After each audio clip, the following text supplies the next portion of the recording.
Special comes out September 9th. Still super depressed, feeling fucking terrible. You know what really fucked me up? Is I just was still wrapped up. The special came out. I'm with my best friend. We're having a great time. I'm doing Rogan. I feel like I should be happy. I'm just wrapped up in sadness. I feel like everybody hates me. I feel like the internet hates me. I feel like my ex-boyfriend hates me. I feel like it's almost like I couldn't see any of the good. And then Charlie Kirk gets shot. And you know, everybody is, you know, so many people were like celebrating it, which was disgusting. And I just kept imagining his kids watching it. And I kept imagining how when we grew up, we kept watching that video of that guy getting beheaded. Do you remember that video where you thought it was going to be like a clean Aladdin cut, but then it was just like a bread saw? Crazy. Anyway, and that was really fucked up. And I started feeling like, all of you guys are feeling like, where you wanted answers, and then the answers were all of these conspiracies, and everybody had a different idea, and people were like, it was the trans community, and then they're like, no, he's MAGA, and blah, blah, blah, blah, blah. And then, you know what is really bothering me is there's this, I just feel like, I remember the, you know, Occupy Wall Street and all of that shit, and even like the Women's March and BLM and like all of this shit, and it just feels like, with AI and with the whole corporations merging thing, like nobody knows what to do about it. Nobody knows what to do when Colbert lost his job because because, you know, they needed this merger to go through. Nobody knows how to, you know, and maybe the problem is that the only way to battle those things is to not participate, right? So if you are somebody who's online and you're dedicating all of your time into attacking people, and you're, you know, tweeting about how awful it is that this person made fun of Kirk, or how awful it is that this person, you know, is mourning Kirk, or whatever it is, why don't you do something? Why don't you get a little Facebook group together, get a fucking protest, be the person that has had a protest get totally amazing and had people from all over your fucking Midwest town join, something like that. I feel the same way. I feel like I can get on stage and say what I think and have that spread a bigger audience. I can record this, and like that's me trying to do something, I guess. But this attacking each other thing has got to stop. I mean, it's just crazy. It's just like, if somebody has an idea, it's not about you. It's just what their idea is in the moment. It's so bizarre. It sucks. And, you know, and the other thing is, like, the reason why I feel like it needs to get to the severity of like serious protests and boycotting all of these platforms and stuff is that there used to be like a little bit of truth in politics. There used to be like, this is so and this is not so. And, you know, like there was a fear of finding stuff out, so they kind of had to tell the truth or something. And now there's no fear of that. There's just burying Epstein files, burying whatever the truth is around who killed Kirk, whatever that is. Who knows I mean, really, because every time you go online, a million people have said this isn't true. We're losing reality. We're losing a little bit of reality, right? We have AI posting, there's AI photos of me online, of me with a boyfriend. I do not have a boyfriend. I'd love to have a boyfriend. Do not have one, but I got aunts and uncles texting me being like, you got a boy? I'd like to meet him. That's not real. They don't know me, right? They haven't seen me in 10 years. Or, you know, when Trump goes, I didn't cancel the show for any other reason than the ratings are bad, or that's why it got canceled. I mean, that's not true. It's a lie. So we're getting to a point where we don't know anything. We don't know what's true at all. And we're all stuck in this vortex of looking at photos of artificial women that make us want to transform our bodies artificially, to looking at, you know, to asking AI what we should do when AI is programmed to tell us that we should do exactly what we were already thinking we should do. So we just get stuck in this regressive loop of just an echo chamber telling us that we are exactly right and we are the best possible person. So nobody has anything real. Those freaks to your shows?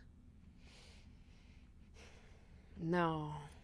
I'll get more on, like, there might be a couple, like, little weirdos that are obsessed with me and maybe too much or something. Really? Yeah. Like little, like, girls? No. Or do you get little stalker guys? Little stalker guys. Oh, I hate it. But I have a problem with rage. So, like, if I have a stalker guy come to a show, I have to be like, rage. Huh? Oh. I'll be like, I want to fight him. Bring him to me. Yeah. And I can't do that. I had one guy come to a show, and I had told him to never come to a show. And I literally was like, I'm going to go out and talk to him. And they're like, you literally cannot. I've texted Taylor Tomlinson about this and been like, Oh, yeah. am I allowed to lose my shit at this guy? And she's like, you can't. You just have to block him. But I want to just be like, It sucks. it sucks. There's one dude that it was anytime. Oh man, I'm not gonna say any of his, but there was one club I was in Texas, and he was running and circling the building that while I was performing outside. Running in circles? He was just running around the building in circles around the comedy club. That happened at the Cellar recently, where I didn't go to a show. I didn't show up. Yeah. One night, and he was going back and forth between the venues and being like, where is she? Where is she? And they're like, she's not here. She's sick. And they're like, that's unacceptable. And he kept going back and forth, thinking that I was like hiding somewhere. No. But it's scary when you're there. I had one guy go and just turn his brights on to the comedy club when they kicked him out, and just stood outside with his car with the brights on. God damn. It's so weird. This guy was running. Could you see him running? No, they were just telling me, the owner of the club, he was like, yeah, he's here. And he's a little crazy guy? Damn. Have you ever gotten weird mail or anything scary? Thankfully, no. Yeah. I know some people outside my apartment the other day were like, oh, Jordan Jensen, do you live here? And I was like, yeah. And then I was like, no. No, you can't say it. I know. I fucked up. Oh, are you fucked like up. that too, where you got to be careful? Like, Yeah. One guy found the house that I built with my dad and sent me a photo of it. And he was outside the house and was like, no. is this the house you built with your dad? Man, I know. hate this. Isn't that scary stuff? I know, but good thing I have my giant guard dog all the time. You have a what? Giant guard dog. Oh, yeah. Like a big dog. Yeah, it's pretty scary. I fainted the other day, or I started fainting because I was at a show and I heard all these men.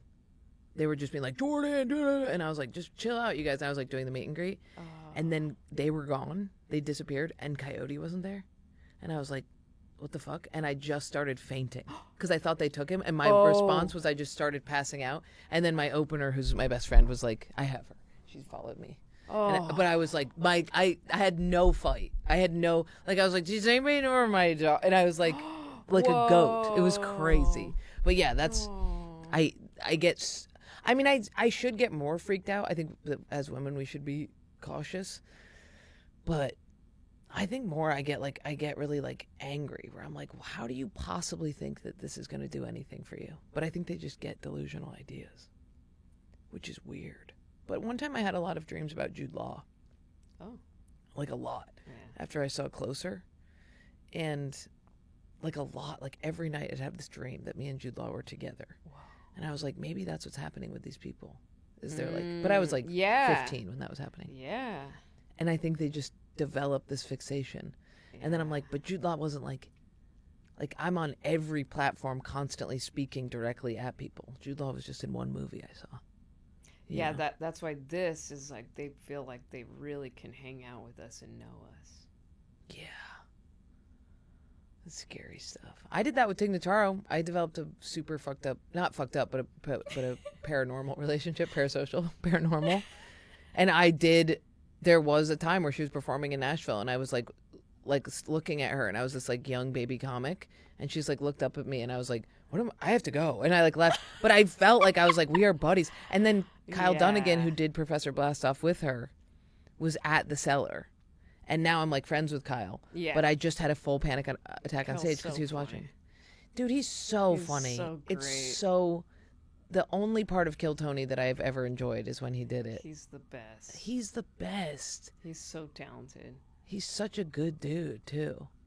Yeah, he's endlessly funny. It's crazy. But I used to listen to that podcast. And my like dad had died, and I just got like super fixated on it.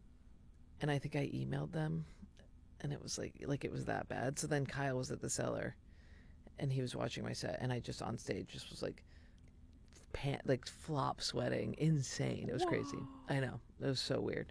And I haven't had that really for anybody, even like Louis or something. But okay, we're at our time.